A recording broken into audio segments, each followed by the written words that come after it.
This is right about where hockey becomes the hockey we know and love. Um, Forward passing is now allowed in all zones. About time. December 16th, 1929, they bring in the offside rule. About time. So, you can't precede the puck into the offensive zone, and you can forward pass all you want. That sounds like hockey. And scoring reflected the change. Um, the Bruins end up posting the best winning percentage in the history of hockey that year. At 38-5-1, they have a winning percentage of 875. Didn't win the Stanley Cup playing that way. The Montreal Maroons lead the Canadian division with 23-16-5 record, followed by Montreal at a 21-14-9 record, followed by Ottawa at 21-15-8. Then comes Toronto at 17-21-6, and the New York Americans at 14-25-5. This is where the marker died. Boston 38-5-1, as I mentioned. Then Chicago 21-18-5. And Chicago, of course, the season before this was just awful. So nice turnaround by the Blackhawks. The Rangers 17-17-10. Detroit 14-24-6. Pittsburgh Pirates 5 wins, 36 losses, or 36 losses and 3 ties. That's a bad record. And this would be the last year for the Pittsburgh Pirates. They would get moved, or they would try it somewhere else, and it would get worse. But we'll get into that next time.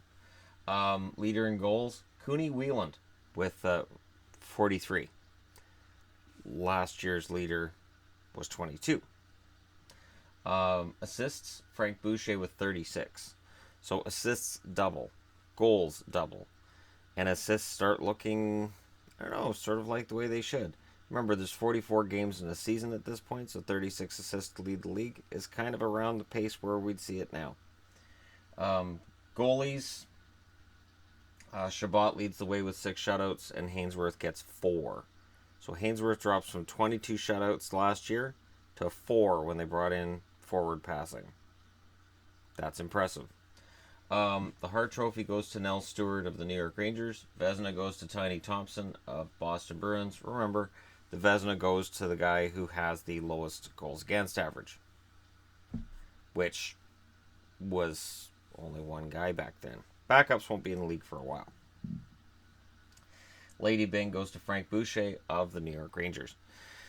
They kept the Series A, B, C, D, and E system again this season. Boston beats the Maroons in Game 1 in triple overtime, 3-1. Boston wins Game 2, 4-2.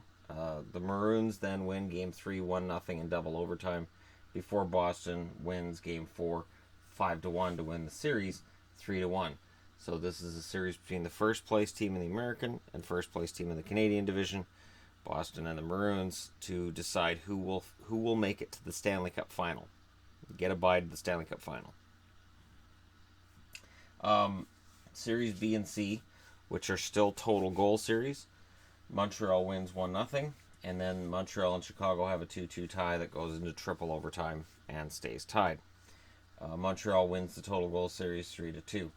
New York Rangers and Ottawa 1-1 tie, and then the New York Rangers beat Ottawa 5-2.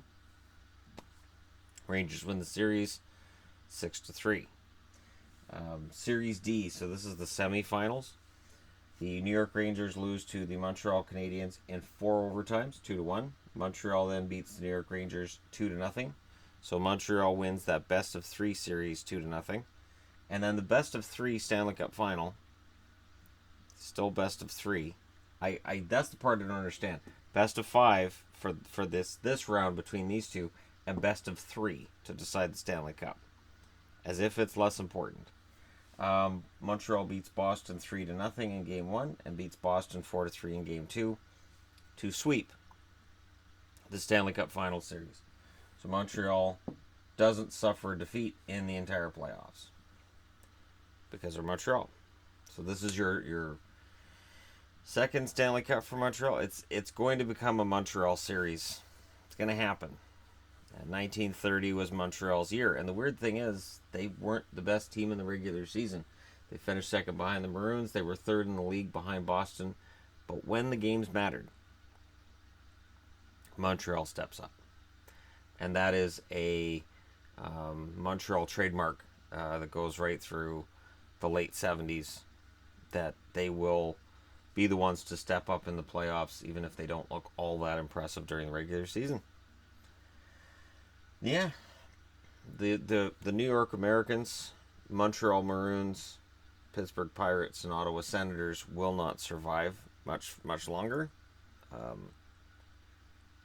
There are a couple that are going to find themselves out soon, but for now they're still here. We will be talking about plenty of these teams again tomorrow.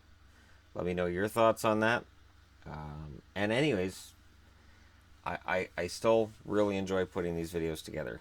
I know, comparatively speaking to other videos on the channel, the view counts are low, but you know what? This is fun to put together because it shows us how the NHL's always had weird ideas of how to do things, playoffs, and just in general. I mean, again, you've got Montreal and Chicago against each other, and you've got Ottawa against the Rangers. So it's just first versus first, second versus second, third versus third. So it's a weird format. It's a really weird format. But let me know your thoughts in the comment section below. Do not forget to hit like and subscribe if you're browsing your way through and you just happen upon this video. And thank you guys so much for watching. I'll talk to you again soon.